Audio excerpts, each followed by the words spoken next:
Hi 10th standard students.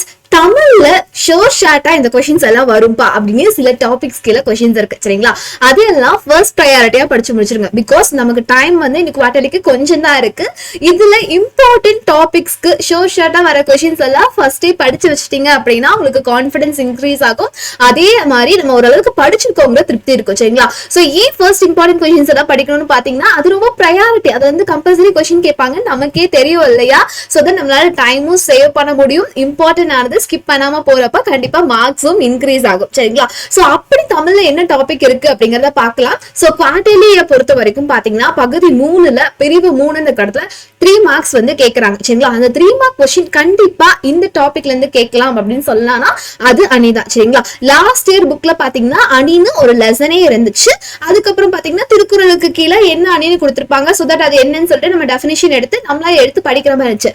ஆனா new book update ஆனதுக்கு அப்புறமா இப்ப உங்களுக்கு திருக்குறளுக்கு கீழே என்ன பண்ணிட்டாங்க அணின்னு சொல்லி பாக்ஸ் போட்டு அந்த ஃபார்மேட்டே கொடுத்துட்டாங்க சரிங்களா. சோ இதுல இருந்து கண்டிப்பா அணிங்கிற டாபிக் வந்துட்டு நமக்கு எக்ஸாம் வரும் அப்படின்னு சொல்லலாம் சரிங்களா. சோ அணி அப்படிங்கிற டாபிக் தான் இந்த வீடியோல பார்க்க போறோம் சரிங்களா. சோ 10th ஸ்டாண்டர்ட்ல ஃபர்ஸ்ட் அணினா என்ன அப்படின்னு நமக்கு தெரியும். அணிங்கிற வேர்டுக்கு மீனிங் தெரியும் இல்லையா, அழகு அப்படிங்கிறது தான். சோ அழகு அப்படின்னா என்னன்னா ஒரு செயலுக்கு அது திருக்குறள் தான் இருக்கணும்னு கிடையாது. எந்த செயலா இருந்தாலும் அந்த செயலுக்கு அழகு சேர்த்து அந்த செயலுடைய சுவையை கூட்டி கொடுக்கக்கூடியதை தான் நம்ம அணின்னு சொல்லுவோம். அப்படி ஒவ்வொரு செயல்லையும் என்ன அணி இருக்குன்னு நம்ம கண்டுபிடிக்க போறோம் சரிங்களா.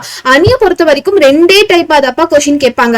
ஒண்ணு அந்த அணிக்கு உண்டான ஒரு திருக்குறள் கொடுத்துருவாங்க சரிங்களா.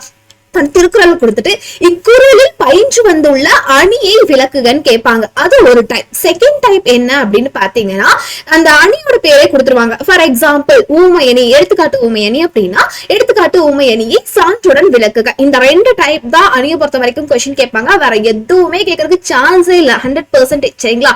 சோ இந்த 2 டைப்ல எப்படி கேட்டாலும் நமக்கு ஆன்சர் பண்ண தெரியணும். ஃபர்ஸ்ட் திங் அப்ப அந்த அணியில நமக்கு குவார்ட்டர்லிக்கு என்ன இருக்கு அப்படின்னு பாத்திரலாம் சரிங்களா. சோ அதுக்கப்புறம் இது வந்து எப்படி क्वेश्चंस கேட்பாங்க அப்படிங்கறது பார்க்கலாம். வீடியோ ஸ்கிப் பண்ணாம ஃபுல்லா பாருங்க. சோ தட் நம்மளால இந்த வீடியோ பார்த்து முடிச்சீங்கனாலே உங்களுக்கு ஷோரா வந்து 3 மார்க்ஸ் கிடைச்சிரும் அப்படின்னு சொல்லலாம் சரிங்களா. சோ ஃபர்ஸ்ட் பாருங்க உவமையணி சரிங்களா. அப்போ உவமையணிக்கான டெஃபினிஷன் என்னன்னு சொல்லி நம்ம பார்க்க போறோம். ஃபர்ஸ்ட் டெஃபினிஷன் என்னன்னு பாருங்க. உவமை ஒரு தொடராகவும் உவமேயம் ஒரு தொடராகவும் அமைந்து உவம உருபு வெளிப்படையாக வருவது உவமையணின்னு சொல்றாங்க சரிங்களா. சோ உவமைனா நமக்கு தெரியும் ஒரு விஷயத்த இன்னொரு விஷயத்த கூட கம்பேர் பண்ணுவாங்க இல்லையா. சோ என்ன நிலவு போன்ற முகம் அப்படின்னா அது ஒரு உவமைன்னு தெரியும். முகத்துக்கு நிலவு வந்துட்டு உவமையா சொல்றாங்க அப்படின்னு சொல்லுவோம் இல்லையா. சோ பாருங்க ஃபார் எக்ஸாம்பிள் பாருங்க நிலவு போன்ற முகம் அப்படின்னு வச்சுக்கிறீங்களா. இப்ப இந்த நிலவு அப்படிங்கிறது எதுக்கு சொல்லப்படுது, முகத்துக்கு உவமையா சொல்லப்படுது. நடுவுல போன்ற அப்படிங்கிற ஒரு விஷயம் வந்திருக்கு, அதுதான் உவம உருபுன்னு சொல்லுவோம் சரியா.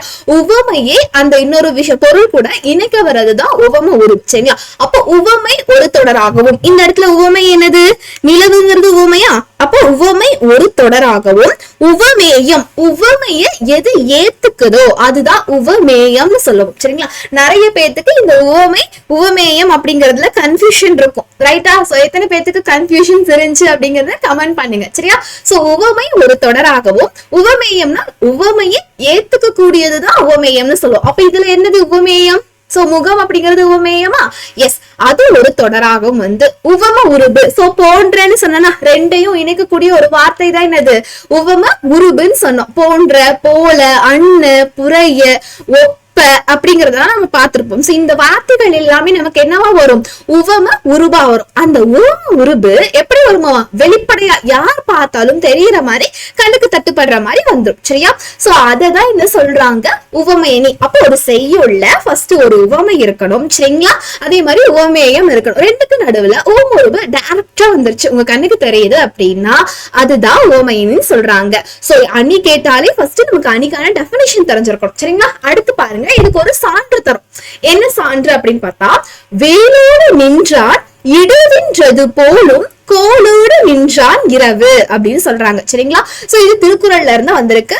சோ என்று திருக்குறள் இதற்கு உகந்த சான்றாகும் அப்படிங்கிற ஒரு லைன் கூட நீங்க எக்ஸ்ட்ரா ஆட் பண்ணிக்கலாம். சோ இது திருக்குறளுக்கான பொருள் வந்துட்டு நீங்க எழுதலாம் சரிங்களா. சோ திருக்குறளுக்கான பொருள் எப்படி எழுதலாம் ஆட்சி அதிகாரத்தை கொண்டுள்ள அரசன் தன் அதிகாரத்தை கொண்டு வரி விதிப்பது வேல் போன்ற ஆயுதங்களை காட்டி வழிப்பறி செய்வதற்கு நிகரானது அப்படிங்கிறாங்க. சோ பாருங்க, வேலோடு நின்றான், வேலோடு நிக்கிறவன் இடு வென்றது போலும். சரிங்களா, வேலோடு யார் நிப்பான்? திருடன் தானே நிப்பான். சோ அவர் நின்னு குடு அப்படின்னு சொல்லி வழிப்பறி செய்யறது மாதிரி என்னது, கோலோடு நின்றான் இரவு. அப்ப கோலோடு யார் நிப்பா? அரசன். அப்ப அரசன் வந்துட்டு தன்னுடைய ஆட்சி அதிகாரத்தை கொண்டு வரி செலுத்தது அது மாதிரி இருக்கு அப்படின்னு சொல்றாங்க. சோ இந்த திருக்குறள்லயே பாருங்களேன், போலும் அப்படிங்கிற வார்த்தை வந்துருச்சா? இது என்னது, உவமொருபு வெளிப்படையா இருக்கு. சோ யாரு கூட யார கம்பேர் பண்றாங்க? அதாவது திருட வந்து நின்னு வழிப்பறி பண்ற மாதிரி இருக்கு. யாருது? ஒரு அரசனானவன் அவனோட அதிகாரத்தை பயன்படுத்தி வரி விதிக்கிறது அப்படின்னு சொல்றான். அதாவது திருட அன்அபிஷியலா பண்றான், அரசு அபிஷியலா பண்றான் அப்படிங்கறத இங்க சொல்றாங்க. சரிங்களா? சோ இதை நம்ம எப்படி எழுதணும்னா அணி பொருத்தம்ல எழுதணும். ஃபர்ஸ்ட் உவமை. உவமைங்கிறது என்னது, ஒரு ஆக்சுவலா ஒரு விஷயம் நடக்குது, அது இன்னொரு விஷயத்து கூட கம்பேர் பண்ணி சொல்லுவோம். அப்ப அரசு அதிகமா வரி விதிக்கிறாங்கிறத எது கூட கம்பேர் பண்றாங்க? ஆயுதங்களை காட்டி வழிப்பறி செய்யக்கூடிய திருடர்கள் கூட ஒப்பிடுறாங்க. அப்ப உவமை அப்படிங்கிறது இங்க ஆயுதங்களை காட்டி வழிப்பறி செய்வது. உவமேயம் அப்படிங்கிறது என்னது, அந்த உவமையை எது ஏத்துக்குதோ, எதுக்கு ஒப்பா சொல்றாங்களோ அதுதான் உவமேயம்னு சொல்லுவாங்க. கரெக்டா? சோ ஆட்சி அதிகாரத்தை கொண்டிருக்கக்கூடிய அரசன் தன்னோட அதிகாரத்தை கொண்டு வதிவிப்பதுதான் உவமேயம்னு சொல்றோம். சோ ரெண்டுக்கு நடுவுல நம்ம திருக்குறள்ல பார்த்தாவா உவம உருபு வந்துட்டு போலும்னு வந்திருக்கு. சோ தட் இந்த மூணுமே இருந்தா நம்ம அதை என்னன்னு சொல்லலாம்னு பார்த்தோம், உவமையனின்னு சொல்லன்னு பார்த்தோமா. சோ தட் இந்த காரணங்களால இக்குறள்பாவானது இந்த அணில வருது. அதாவது உவமையணி பயின்று வந்துள்ளது என்ன சொல்லலாம் சொல்லி நீங்க எழுதி முடிச்சுக்கலாம். சரிங்களா? பாருங்க, இக்குறட்பாவில் உவமை ஒரு தொடராகவும் மற்றும் உவமையும் ஒரு தொடராகவும் அமைந்து உவம உருவு போலும் வெளிப்படையாக வந்துள்ளது.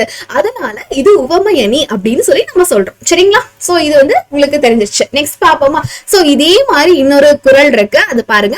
நச்சுப்படாதவன் செல்வம் நடுவும் நச்சு மரம் பழுத்தற்று. சரிங்களா? சோ இதுக்கான டெபினிஷன் வந்து நீங்க எழுதணும். அதாவது ஃபர்ஸ்ட் அணிக்கான டெபினிஷன் எழுதணும், அதுக்கப்புறம் அணிக்கு விளக்கம். அதாவது இந்த பாடல் சான்று இருக்கு இல்லையா, சான்று எழுதிட்டு அதுக்கப்புறம் இந்த சான்றினுடைய விளக்கம், அணி பொருத்தம், இந்த 4 டாபிக்ல நீங்க எழுதும். இதை வந்து எழுதி பிராக்டிஸ் பண்ணுங்க. சரியா? சேம் அதே கான்செப்ட் தான் வரும். பாருங்க, உவமை என்ன வந்திருக்கும், நடுவூரில் நச்சு மரம் இருக்கிறது. உவமேயம் என்னது, உதவி செய்ய விரும்பாதவர் பெற்ற செல்வம். உவமூர்பு அற்று அப்படின்னு சொல்றாங்க. அதாவது நடு ஊர்ல ஒரு நச்சான மரம் இருந்துச்சுன்னா அது யாருக்காவது பயன்படுமா? அது நடு ஊருக்குள்ள இருந்தும் எந்த பிரயோஜனமும் கிடையாது. அதே மாதிரிதான் மத்தவங்களுக்கு யாரெல்லாம் வந்துட்டு உதவி செய்யணும் அப்படின்னு நினைக்க கூட இல்லையோ, அதுக்கு விரும்ப கூட இல்லையோ, அவங்க கிட்ட இருக்கக்கூடிய செல்வம் யாருக்குமே பயன் தராத ஒரு செல்வம் மாதிரி அப்படிங்கிறாங்க. அந்த மாதிரிங்கிறது தான் இங்க அற்று. சரிங்களா? சோ அப்ப உவமையும் உவமரபு இருக்கு. இதனால வந்துட்டு நம்ம இதை என்ன சொல்லலாம், உவமையணி அப்படின்னு சொல்லலாம். கரெக்டுங்களா? சோ வந்துட்டு இதுக்குமே நீங்க ப்ராப்பர் டெஃபினிஷன்ஸ், அந்த ஃபார்மேட் வந்து நான் கடைசியில சொல்றேன், அதை எல்லாத்துக்குமே நீங்க ஃபாலோ பண்ணிக்கோங்க. சரியா?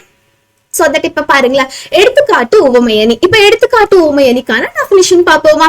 பாருங்க, செய்யுளில் உவமை ஒரு தொடராகவும், ஆல்ரெடி உவமை நமக்கு தெரியும் இல்லைங்களா. அடுத்து உவமேயம் ஒரு தொடராகவும், இதுவும் நமக்கு தெரியும். உவம உருபு மறைந்து வருவது. சோ வெளிப்படையா வந்தா நம்ம என்ன பார்த்தோம், உவமையணின்னு பார்த்தோம். இதே மறைந்து வந்துச்சுன்னா என்ன பண்றோம், எடுத்துக்காட்டு உவமையன்னு சொல்றோம். நிறைய பேர் இது ரெண்டுக்கும் கன்ஃபியூஷன் பண்ணுவீங்க. சரிங்களா? ஒரு குட்டி ட்ரிக் மாதிரி வச்சுக்கோங்களேன். மறைஞ்சிருச்சு அப்படின்னா என்ன பண்ணுவோம், நம்ம போய் இதை இங்கதான் இருக்குன்னு எடுத்து காமிப்போம்ல. சோ அதனால எது மறைஞ்சு வந்திருந்தாலும் நம்ம எடுத்து காமிச்சிருவோம், இங்கதான் இருக்கு அப்படின்னு. அதனால இது எடுத்துக்காட்டு உவமையணி ஞாபகம் வச்சுக்கோங்க, குட்டி ஹிண்ட் மாதிரி. ஓகே? சோ இது கன்ஃபியூஸ் ஆகாம இருக்கும் அதுக்காக. சோ மறைஞ்சு வந்துச்சுன்னா என்ன சொல்லிட்டோம், எடுத்துக்காட்டு உவமையணி. சோ இது பாப்போமா. எக்ஸாம்பிள், பண் எண்ணாம் பாட கிளை பின்றேல் கண் எண்ணாம் கண்ணோட்டம் இல்லாத கண் அப்படிங்கறது தான் நமக்கு இங்க என்ன கொடுத்திருக்காங்க, சான்றா கொடுத்திருக்காங்க. சரிங்களா? எஸ். சோ இது எப்படி பொருந்தது, பாடலோட விளக்கம் அப்படி எதெல்லாம் இருக்குன்னு பாக்கலாமா. ஃபர்ஸ்ட் பாடலோட விளக்கம். சரிங்களா? பாடலோடு பொருந்தவில்லையே இசையால் என்ன பயன், அது போல இரக்கம் இல்லாவிட்டால் கண்களால் என்ன பயன் அப்படின்னு திருவள்ளுவர் கேக்குறாங்க. சரிங்களா? பாடலோடு பொருந்தி போனதாப்பா இசை. சரிங்களா? அப்பதான் அதுக்கு ஒரு தனி மரியாதையே இருக்கும். அந்த பாடல் கூட அதாவது சிங்க் ஆகாம இருந்துச்சுன்னு வச்சுக்கோங்களேன், ஒரு டியூனுக்கும் அந்த லிரிக்ஸ்க்கும் சிங்க் ஆகாம இருந்துச்சுன்னா பாக்குறதுக்கே நமக்கு என்ன எரிச்சல் ஆயிரும் இல்லையா. சோ அப்படி அந்த ரெண்டு பொருந்தல அப்படின்னா அதனால பயனே கிடையாது. அதே மாதிரி ஒருத்தனுக்கு வந்துட்டு இரக்கம் இல்ல அப்படின்னா அவனுடைய கண்களுக்கு என்ன பயன் அப்படின்னு சொல்லி திருவள்ளுவர் கேட்கிறாரு. சோ இது வந்துட்டு மறைமுகமா இந்த இடத்துல ஓமொருபு மறைஞ்சு வந்திருக்கு. சரிங்களா? அதனால இது வந்துட்டு நம்ம என்ன சொல்றோம், எடுத்துக்காட்டு உவமை அணி அப்படின்னு சொல்றோம். ஃபார் எக்ஸாம்பிள் பாருங்க, அணி பொருத்தம்ல உவமை பாடலோடு பொருந்தாத இசையினால பயன் இல்ல. அது உவமேயம் எதுக்கு சொல்றாங்க, இரக்கமில்லாத கண்களால பயன் இல்லைன்னு சொல்றாங்க. அப்ப அது ரெண்டுக்கும் நடுவில் என்ன இருக்கு, அது போல அப்படிங்கிற உவம உருவு மறைஞ்சு வந்திருக்கு. அதனால நம்ம இதை எடுத்துக்காட்டு உவமையணி அப்படின்னு சொல்றோம். சரிங்களா? சோ இங்க இருக்கக்கூடிய டெஃபினிஷன்ஸ் நீங்க எழுதிக்கலாம். சோ மேம் என்ன மேம் 3 மார்க்ஸ் தான் சொல்றீங்க, அதுக்கு இவ்வளவு எழுதணுமா? புக்ல வந்துட்டு பாத்தீங்க அப்படின்னா 3 டாபிக்ஸ் அந்த உவமை உவமேயம் இது மட்டும் தான் கொடுத்திருக்காங்க, திருக்குறளோட இதெல்லாம் கொடுக்கலையே, அதெல்லாம் எழுதணுமா? கண்டிப்பா எழுதியே ஆகணுமான்னு உங்களுக்குள்ள ஒரு கொஸ்டின்ஸ் வரும், ரைட்டா? சோ எத்தனை பேருக்கு அந்த மாதிரி கொஸ்டின்ஸ் வருது சொல்லுங்க பார்க்கலாம். சோ தட் கண்டிப்பா அணி அப்படின்னு எடுத்துக்கிட்டோம்னா அதுக்கு ஒரு ஸ்ட்ரக்சர் இருக்கு. சரிங்களா? ஃபர்ஸ்ட் திருக்குறள் கொடுத்துட்டு இதில் பயின்று வந்துள்ள அணியை விளக்குங்கன்னு கேட்டாங்கன்னா நீங்க டைரக்டா இந்த அதே குறளை எடுத்து எழுதி இக்குறளில் இந்த அணி பயின்று வந்துள்ளதுன்னு ஃபர்ஸ்ட் இங்க எழுதிருங்க. சரியா? அதுக்கு ஒரு மார்க் இருக்கு. அதுக்கப்புறம் பாத்தீங்க அப்படின்னா அதுக்கான விளக்கமா எழுதுங்க. இல்ல உவமை உவமேயம் அந்த ஊம உருபு எழுதிட்டு இது இந்த காரணங்களால வந்துட்டு இதுல இந்த அணி பயின்று வந்திருக்கு அப்படிங்கிற ஒரு ஸ்ட்ரக்சர்ல எல்லாம் இல்ல அப்படின்னா உங்களுக்கு எடுத்துக்காட்டு அணியை வந்துட்டு விளக்குக அப்படின்னு கேட்டாங்கன்னா கண்டிப்பா நீங்க அணியோட விளக்கம் எழுதியிருக்கணும். அதுக்கப்புறம் சான்று, சான்றினுடைய பொருள், உவமை உவமேயம் ஊம உருபு அது எழுதிட்டு கடைசியில அதுக்கான காரணத்தை அணி பொருத்தமையும் நீங்க எழுதுங்க. சோ எந்த தமிழ் டீச்சரா இருந்தாலும் நீங்க இந்த டாபிக்ஸ் போட்டு எழுதிட்டீங்கன்னா உங்களுக்கு வந்துட்டு ஃபுல் மார்க்ஸ் கொடுத்துருவாங்க. சரிங்களா?